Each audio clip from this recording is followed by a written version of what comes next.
So one of my subscribers made a video request. He wanted me to take out all three of my Precision 1022s and put them up against each other again, but at longer ranges. He was wondering what they would do against each other at 100 and 200 yards. So that's what we're going to do today.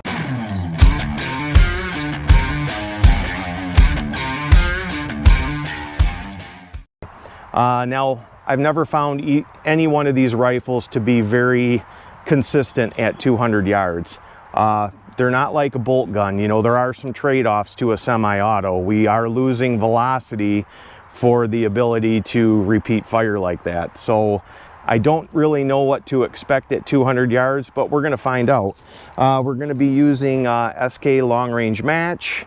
I don't have any Lapua long range match, but I figured this would probably be the best ammunition for this test, being this is what it's designed for. We're also going to be using this Bipod EXT. Now, these are designed for long range shooting, and the idea of it is to put the fulcrum level out in front of the barrel so that any movement that's made from the shooter position has a lot less effect on group size. This will take that movement and minimize it so that you get better groups. So that's what we're going to do today. We'll go through each rifle, I'll tell you what I got into them, and then we'll shoot them and see which one wins. So stand by.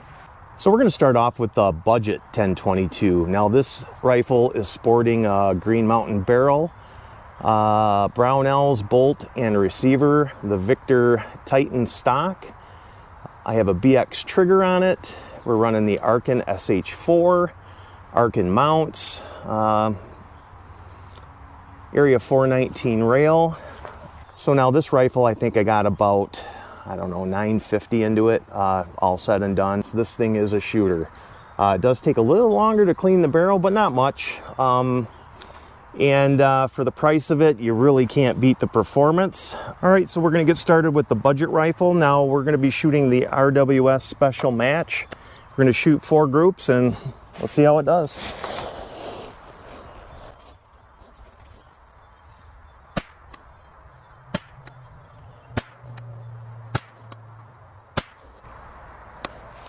A lot of up and down on that one.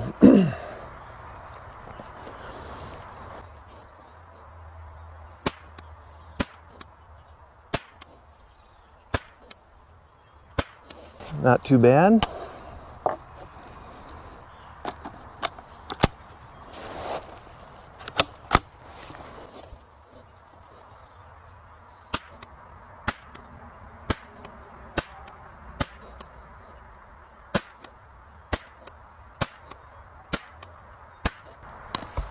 Wow.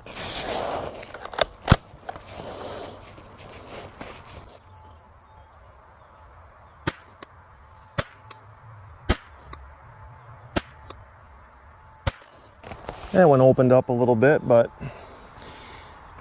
it looked like the zero moved a little bit down and left because I was pretty well centered on the bullseye, and then that group kind of went low and left. Now I'm wondering if that has anything to do with my setup here and the quality of the stock. This is probably not designed for this type of a stock. Now this stock is a little flimsier than like the other two, so I'm kind of curious to see what the difference is going to be with the other two stocks as far as holding zero, because I was doing really good. All right, well, let's get out the KIDD 1022 next and see how that one does. Now, what we have here is a KIDD barreled action. We've got a bolt, receiver, barrel, trigger, everything is KIDD. We are using the Oryx chassis. And I like this chassis. Out of all three, this is probably the chassis I like the best. It's very rigid, very solid. And I am using the MDT, I believe this is the Pro Grip. This is the bigger, it's got the bigger, it's just a bigger grip, and it's the material, it's a harder rubber. I love it. This is my favorite grip. I have this on several of my rifles. I think it is probably the best grip for the money that you can get for a precision rifle chassis. So I'm sure you've noticed by now, we're not shooting long range match. We actually switched over to RWS. The long range match that I just got a brick of, it does not shoot that good. I haven't run the velocities on it yet, but I haven't found that it shot good in any one of my rifles, and that's usually one of my go-to ammunition. So must have been a bad box. It's kind of a bummer because it's not cheap. You know, I usually buy them by the brick, so you know how much that cost. But we're shooting some special match. All right, here we go with the special match.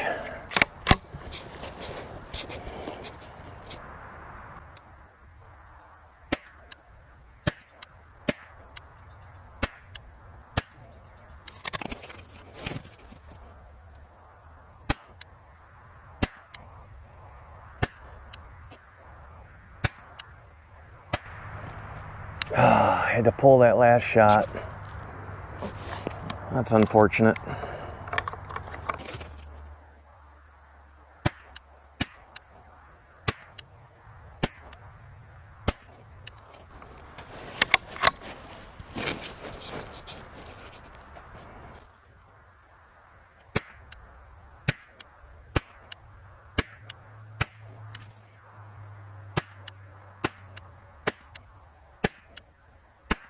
Well, that wasn't too bad. All right, well, let me put this rifle away. We'll grab the Shilen and we'll shoot some more groups with the Shilen. I'll be right back.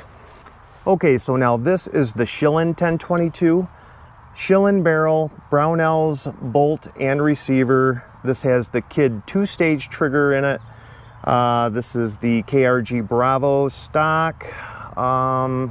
We've got the RITON X5 scope on here. And again, we're using this Bipod EXT. Now, I've shot 2 rifles with this thing on it so far, and the thing that I really notice is how little the rifle moves on recoil. Now, granted, this doesn't have a lot of recoil anyway, but follow-up shots are would be so much faster. It doesn't hardly move at all, but that's not what this video is about. This is about the 1022s. So same thing, guys. We're going to shoot 5 groups and compare them all when we're done and see what we get.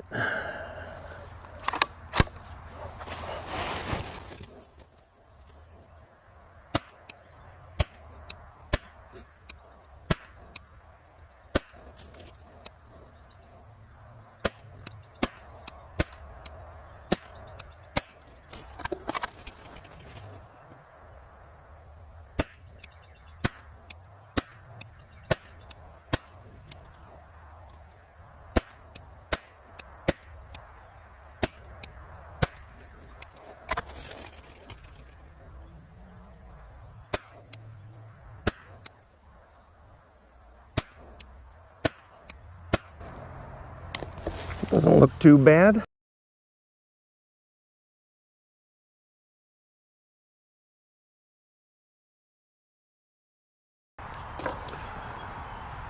Okay, so we're out here at 200 yards. So what I'm going to do, guys, is I'm going to shoot 5 or 10 sighter rounds, and then we're going to shoot a 10-round group out of each rifle. I'm going to shoot a 10-round group. I'm trying to keep this video down to a decent time, so I'm not going to show the sighter groups.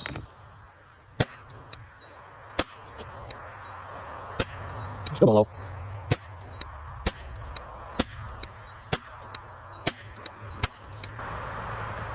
Yeah, that wasn't so hot. All right, let's get the KIDD rifle over here and see how that one does. Again, guys, we're shooting the special match that shot pretty good out of every rifle at 100.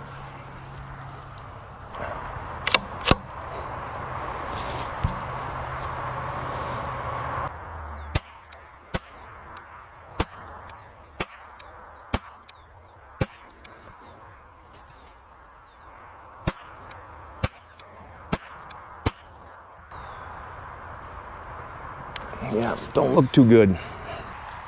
All right, so the other 2 rifles did not do so hot. Some of you guys might have better results than this, but I mean, really, there's not much wind. We've got good quality ammunition. The ammunition I'm using is the RWS Special Match, and you've seen how well it shoots at 100. They were all pretty much in the .8s at 100.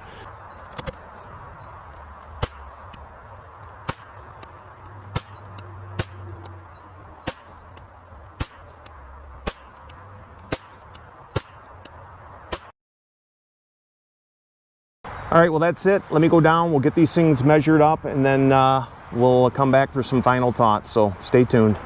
Realistically, these rifles did quite well. That was a 4-inch target, and each rifle would have hit them 7 out of 10 times. That's great at 200 yards. At the end of the day, we got to keep in mind that these 10-22s are semi-automatic rifles, and there is a cost to being able to repeat fire. And normally with a semi-automatic, that cost is long-range accuracy. So I've made another video where we shoot all 3 10-22s again at 200 yards, but we're going to shoot it with the Lapua long-range ammunition. So we're going to shoot 10-round groups again, and then when I get done with that, we're going to shoot the Volquartsen Summit. Now, the Volquartsen Summit action that I have has a KIDD barrel on it. And the nice thing about the Volquartsen Summit, it's a flip action. So it's about the closest thing to a bolt action that we can get in a 10-22 platform. You know, guys, these barrels that we have, like my KIDD barrel, you can't tell the difference. When you look down that with a borescope, you couldn't tell the difference between that and the Elijah barrel. I mean, these are some beautiful, accurate barrels that with a semi-automatic platform, we don't get to take advantage of that long-range accuracy that we could get out of these barrels. And I'm hoping with the Volquartsen Summit, we'll be able to do that. So we'll find out in the next video, so stay tuned for that. But that's all I got for you today, guys. So if you like what you saw, please give it a big thumbs up. And if you like what I'm doing here, go down there and smash that subscribe button. I can't build this channel without you. Thanks for watching, and we'll see you in the next one.